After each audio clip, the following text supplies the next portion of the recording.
Dieu a décidé de rendre possible ce qui est impossible dans ta vie. Il y a des choses qui sont impossibles pour les hommes, mais pas Dieu. Il y a des hommes, des chrétiens qui comparent Dieu à un homme. Ils comparent Dieu à leur papa, à leur grand-père. Non, il y a des gens qui voient Dieu comme un vieux barbu qui est assis quelque part, qui distribue des bénédictions, et puis il y a des moments où il ne donne rien. Quel est ce Dieu-là? Un Dieu de combine. Mais la Bible me dit de t'annoncer que ce qui est impossible aux hommes, même ce que tu crois impossible dans ta pensée humaine, c'est possible à Dieu. Amen. Car rien n'est impossible à Dieu. Est-ce que quelqu'un peut me répéter? Car rien n'est impossible à Dieu. Car rien n'est impossible à Dieu. Tout est possible à Dieu. Même ce que je crois impossible est possible à Dieu. Est-ce qu'on peut acclamer le Seigneur pour le Père?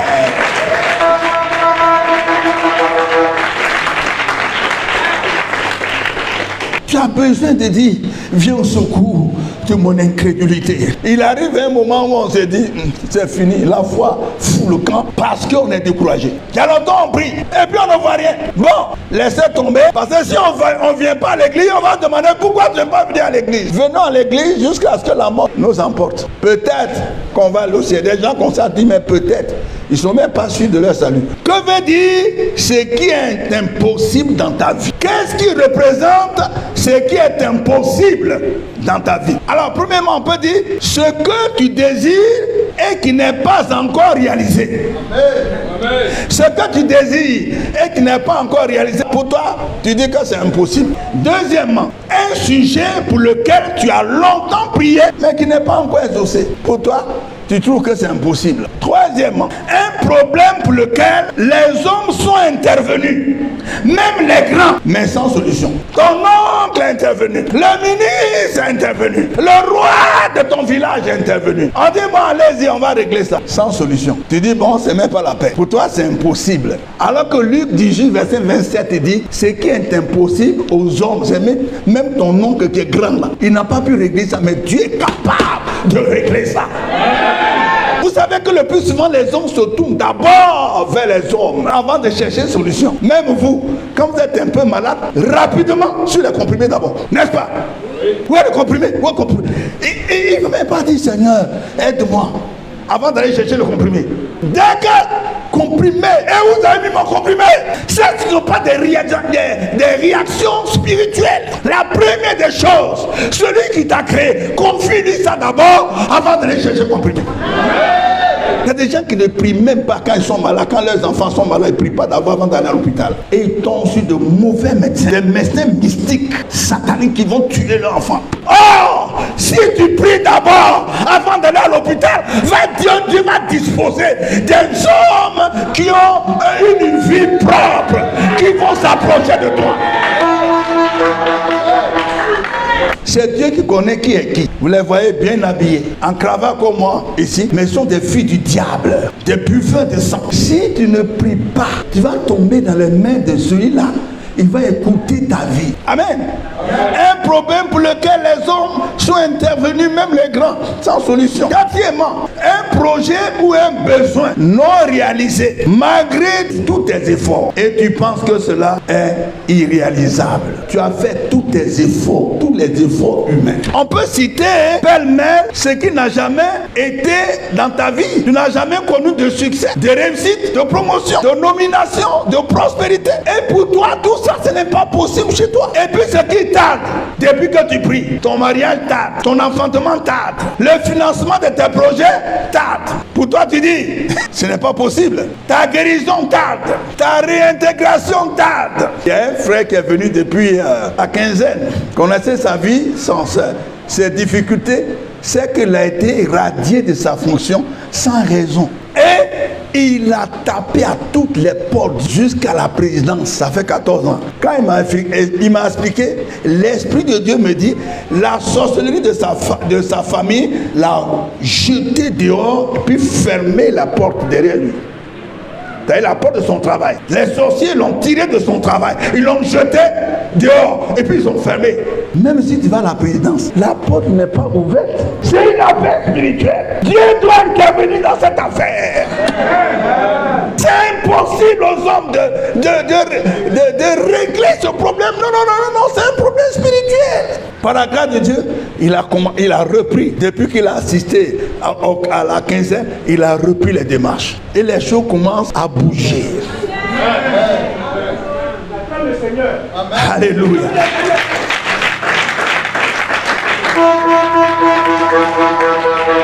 Ce qui est impossible aux hommes est possible à Dieu. Ce qui est impossible aux hommes est possible à Dieu. Mais il faut trouver la voie. Il faut trouver la stratégie. Mes amis, vous êtes dans une assemblée où on vous montre les stratégies de combat spirituel. Être chrétien, c'est pas aller seulement à l'église pour louer le Seigneur, avoir sueur et puis sortir. La vie chrétienne n'est plus que ça. La vie chrétienne, c'est une guerre. C'est une guerre. Il faut apprendre à faire la guerre, sinon c'est fini pour toi. Les gens vont te rendre vagabond. Étant dans l'église, tu es vagabond jusqu'à tu meurs comme Lazare le pauvre et puis tu vas au ciel. Les sorciers, aller au ciel, c'est pas ça leur problème. Mais ils veulent que sur la terre, tu sois zéro. Et même ils vont venir te dire, tu vois ton Dieu que tu suis là. Il ne peut rien faire pour toi. Chez nous, plusieurs chrétiens sont tentés, d'autres même sont tombés, sont partis. Mais vous allez voir, dans la suite, vous comprendrez que la vie chrétienne, ce n'est pas pour les peureux. Ce n'est pas pour les pleureux et les pleureuses. C'est pour les gens au front dur, comme du diamant. C'est ces gens qui savent dans quoi ils se sont mis. Alléluia. Il y a beaucoup de choses, beaucoup de phénomènes qui poussent l'homme à dire que ceci est impossible. Alors que tout est possible à Dieu. Mais il faut savoir par où passer pour que ça soit possible. Et c'est là qu'intervient notre ministère. Un ministère incontournable. Quoi que les gens font comme s'ils ne voient pas. Mais c'est incontournable. Néhémie 6, verset 15 à 16. La muraille fut achevée le 25e jour du mois d'Éloul en 52 jours. Lorsque tous nos ennemis la prirent, toutes les nations qui étaient autour de nous furent dans la crainte. Elles éprouvaient une grande humiliation et reconnurent que l'œuvre s'était accomplie par la volonté de notre Dieu. Amen.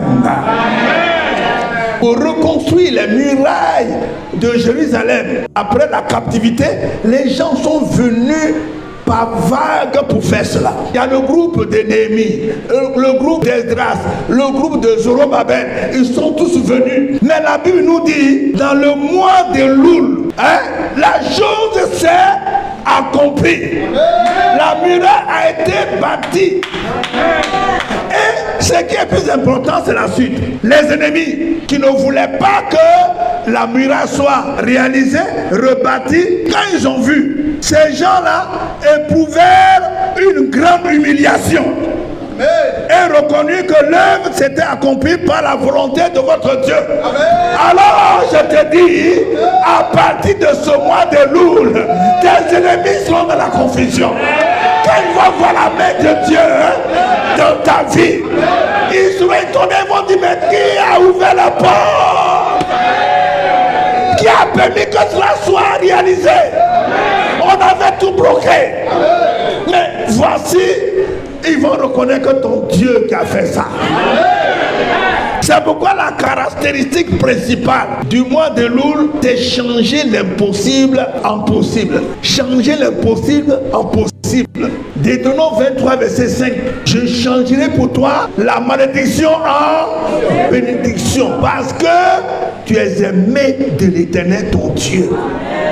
Dieu t'aime, c'est pourquoi il va changer la malédiction en bénédiction. Il va changer l'impossible en possible. Dieu rend possible ce qui a été impossible depuis longtemps. C'est ça que ça signifie le mois de Loul. Dieu rend possible ce qui a été impossible depuis longtemps. Ce qui est impossible aux hommes de réaliser, Dieu le rend réalisable. Amen. Les hommes ont dit non, ce n'est pas possible. Laisse tomber, oublie ça. On n'a qu'à te donner une autre place. Mais Dieu dit, la place là, c'est pour toi.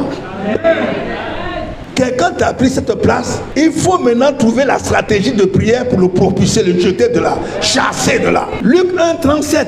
Rien n'est impossible à Dieu. Rien. Tous tes problèmes, tu vois comme montagne. Ce n'est rien devant Dieu. Il peut aplanir la montagne. Amen. Qui es-tu? Grande montagne. Devant Zorobabel. Qui es-tu? Grande montagne. Devant Jeannette. Qui es-tu? Grande montagne. Devant Pierre. Ah, chacun met son nom, hein? Chacun met son nom. Qui es-tu? Dieu t'a donné un temps pour bloquer ma vie, mais le temps est venu pour que tu lâches, tu relâches, tu relâches, tu relâches, tu relâches. C'est de ça les questions. Amen. Amen. 2 Corinthiens 6, verset 2 dit: au temps convenable, j'étais exaucé. Au jour du salut, j'étais secouru. Voici maintenant, moi j'aime la deuxième partie de ce verset. Voici maintenant le temps favorable. Voici maintenant le jour du salut. Oh, donc, en bon français, donc il y a des temps favorables. Amen. C'est ça la partie prophétique de notre vie chrétienne. La parole de Dieu a été écrite longtemps. Mais si tu es dans cette parole et que tu te l'appropries, elle devient prophétique pour toi. Amen. Prophétique, ça veut dire c'est réalisable. Je suis entré dedans et je vais ressortir avec quelque chose. C'est ça la prophétie. Il faut connaître tout ça. Il ne faut pas dire non, c'est fini pour moi. À partir de maintenant, de ce mois de septembre, le mois de Loulou, jusqu'à la fin de l'année, si tu remplis les conditions qu'on va t'énumérer tout à l'heure, les choses vont commencer à changer dans ta vie. Les choses vont commencer à changer dans ta vie.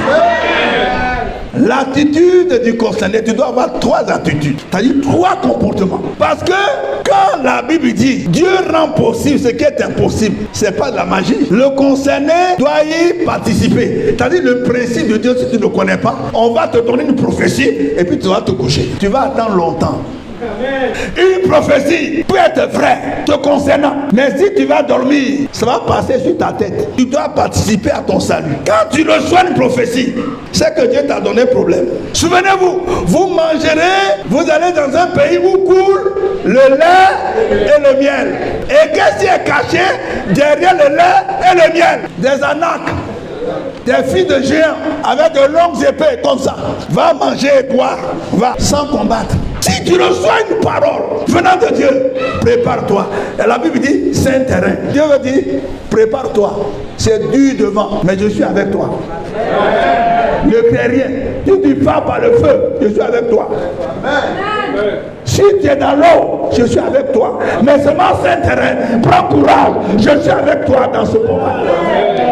La première attitude, croire que Dieu a le pouvoir de rendre possible ce qui a été toujours impossible dans ta vie. Tu dois avoir la foi que ce qui a été impossible dans ta vie depuis longtemps, Dieu peut rendre ça possible. Ça, c'est le point de départ. Si tu dis, c'est fini, Dieu ne peut plus rien faire pour moi, c'est fini, tu es vaincu, c'est terminé. Les portes se ferment. Si tu veux que ce qui est impossible devient possible dans ta vie, toi-même tu dois croire. Jean 11, verset 40. Qu'est-ce que Jésus a dit à cette femme?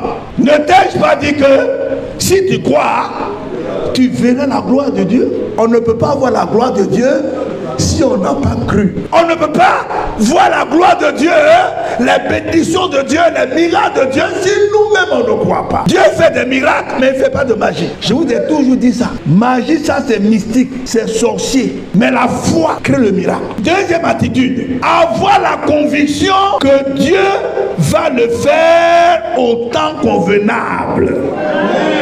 La conviction, personne ne peut te déchoir de cette décision que tu as prise. Personne ne peut te dire non, j'ai la conviction. Et les autres disent, mais toi, mais tu vois que ça ne peut pas aller. Tu dis, ça va aller. Et puis les années passent, il revient te dire, on t'a pas dit. Et toi tu l'as dit, ça va aller. Cette conviction va nourrir ta foi. C'est-à-dire la conviction soutient la foi que tu as. Tu dois croire que Dieu est capable de rendre possible ce qui a été impossible dans ta vie. Et tu dois avoir cette conviction. Or, cette conviction va engendrer la confiance en Dieu dans ta vie. C'est-à-dire quand tu es convaincu, c'est-à-dire que tu fais confiance en Dieu. Les gens vont venir, vont tout dire. Tu dis, laissez-moi. On n'a pas le même niveau. Amen. Amen. Je ne suis pas quelqu'un qu'on décourage facilement. J'ai la conviction qu'ici, ce terrain-là, il aura un siège. Je ne sais pas où l'argent va quitter. Fin décembre, on va finir avec l'ancien propriétaire. Maintenant, ce qui va sortir d'ici, là, je ne sais pas comment ça va se faire. Mais j'ai la conviction qu'ici, là, quelque chose va sortir de cette terre. Mais j'ai cette conviction. Amen. Et je ne veux pas ce bâtiment pour moi-même. Je le veux pour Dieu lui-même. Celui à qui appartient l'or et l'argent. Nous sommes en train de donner nos 5 pains et nos 2 poissons. Et puis Dieu va multiplier. Je sais qu'il va susciter quelqu'un pour financer la construction. La première attitude, croire que Dieu a le pouvoir de rendre possible ce qui a été toujours impossible dans ta vie. Deuxièmement, avoir la conviction que Dieu va le faire au temps convenable. C'est-à-dire, les années passent, mais tu n'es pas découragé. Tu as la conviction qu'il va le faire. Jésus, devant la tombe de Lazare mort, avant même qu'il dise Lazare sort, qu'est-ce qu'il a dit? Il dit à son père, je sais que tu m'exauces toujours. C'est ça qu'on appelle une conviction. Il n'a même pas encore prié. Il dit, je sais que tu m'exauces toujours. Mais toi, tu es là, tu dis, ça là, si j'ai prié, puis c'est pas arrivé. Les gens là, ils me regardent, ils vont dire, attends, on n'a qu'à laisser cette affaire là. Je sais que tu n'as pas de conviction.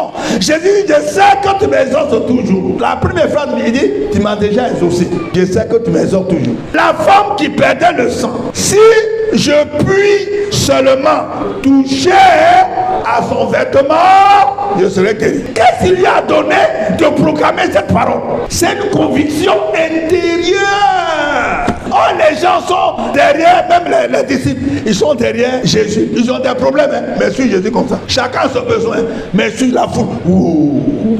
Elle est venue dire, si je puis seulement toucher à son vêtement, j'ai la conviction que c'est guéri. Beaucoup de chrétiens n'ont plus de conviction. Ils sont devenus des chrétiens d'assemblée, des chrétiens de dimanche, des chrétiens traditionnels. Il faut venir au culte. Si on a le temps, on vient à quelques veillées. Et puis de passage, on vient à prier de midi. Parce qu'il faut quand même faire des rituels religieux quand même. Tout ce qui n'est pas fruit de conviction est péché. Tout fait par conviction. C'est pourquoi certaines personnes m'appellent. Ils disent, mais est-ce que je dois aller ici? Est-ce que je ne dois pas aller ici? Je dis, c'est pas tout qu'on demande à un pasteur. Toi-même prie. Si Dieu te donne conviction dans ton cœur, tu t'en vas. Si tu n'as pas de conviction, qu'il y a des doutes, reste. Conviction. La conviction engendre la confiance en Dieu et bannit les doutes. C'est la même chose qu'on trouve dans Habakkuk 2, verset 3. C'est une prophétie dont le temps est déjà fixé. Elle marche avec son terme. Et elle ne mentira pas. Si elle tarde, attends-la. Car elle s'accomplira. Elle s'accomplira certainement. C'est une conviction. Les autres disent ça a trop duré. Et toi tu dis, même si ça dure, ça va s'accomplir un jour. Et les gens sont étonnés, mais d'où lui vient cette conviction? Est-ce qu'il a le même cerveau que nous? Il a le même cerveau. La Bible dit que Élie est un homme de la même nature que nous. Mais on n'a pas le même niveau de foi. Il a une tête, il a 2 bras, 2 jambes pour marcher, une bouche pour parler, 2 yeux pour voir, comme nous. Mais on n'a pas le même niveau. Il a prié, il a fermé le ciel pendant 3 ans et demi. Dieu me dit que toi aussi tu peux le faire. Si tu as cette même conviction, ta bénédiction tarde, mais ça ne veut pas dire que c'est impossible. Ta bénédiction tarde. Toi aussi tu dois avoir une conviction que ça va bien se passer. 3e attitude, être déterminé. Être déterminé. Quand quelqu'un est déterminé, il n'abandonne pas. Or, la détermination, la conviction fortifie la foi. Ta foi est fortifiée par la conviction que tu as, par la détermination. On peut dire encore par la résolution que tu prends. La détermination aussi, c'est la résolution. Tu es résolu, tu es déterminé. Et personne ne peut te déchoir de cela. C'est dans la souffrance, jusqu'à comme si tu retournais à Babylone. Mais c'est là que je vais te délivrer. C'est dans cette situation que je vais te délivrer. Dans cette situation de persévérance, c'est là que je vais te délivrer. c'est là que l'Éternel te rachètera de la main de tes ennemis. C'est dans la souffrance, dans la persévérance. C'est là, quand tu vas tout abandonner entre les mains de Dieu, comme si tu retournais encore en Babylone, comme si tu retournais encore dans l'esclavage. C'est là que tu vas te délivrer. C'est là qu'il va te racheter des mains de tes ennemis. C'est là la détermination. Mais la foi et la conviction te permettent d'être déterminé. Si tu veux que Dieu rende possible ce qui a été impossible dans ta vie, tu dois adopter des comportements qui vont pousser Dieu à réaliser tes vœux. Même ce qui est bloqué, même ce que les sorciers ont fermé, avec ces trois attitudes, Dieu va se lever et ce serait la débandade dans le camp de tes ennemis. Ils vont fuir. D'abord, croire que Dieu est capable de rendre possible ta situation. Deuxièmement, avoir la conviction que Dieu va le faire au temps favorable, convenable. Et troisièmement, être déterminé, aller jusqu'au bout de cette affaire. Si tu as ces trois attitudes, Dieu va se lever pour toi. Et tu verras que le succès, la réussite, l'élévation, la prospérité seront possibles dans ta vie. Tu verras que le mariage, l'enfantement seront possibles dans ta vie. Tu verras que le financement de tes projets sera possible dans ta vie. Tu verras que ce que les gens te doivent, ils doivent payer ça. Dieu va les prendre par la nuque, va payer ce que tu dois à cette personne. Les gens seront obligés de t'appeler, vont te réintégrer, ils vont reconnaître qu'on t'a licencié sans raison. Tout ce qui est impossible aux hommes est possible à Dieu. Tu dois le savoir. À partir de maintenant, tu es entré dans une saison favorable. À partir de ce mois de septembre de lourd jusqu'en décembre, c'est une période où tu dois croire que Dieu est capable de bloquer toutes les situations qui ont fermé tes portes. Tu dois comprendre que les bras des sorciers qui ont fermé les portes seront brisés. Tu dois comprendre que ce qui a été impossible depuis longtemps, Dieu va décanter la situation. Dieu va ouvrir les portes. Dieu va rendre possible ce qui a été impossible. À partir de maintenant, mets-toi dans le combat. Mets-toi dans tout ce qui est prophétique. Commence à prophétiser sur ta vie. Commence à prier. Commence à dire tout est possible. Je crois que tout est possible. J'ai la conviction que tu vas le faire. Je suis déterminé à aller jusqu'au bout. Si ces pensées t'animent, ta victoire n'est pas loin. Que Dieu vous bénisse.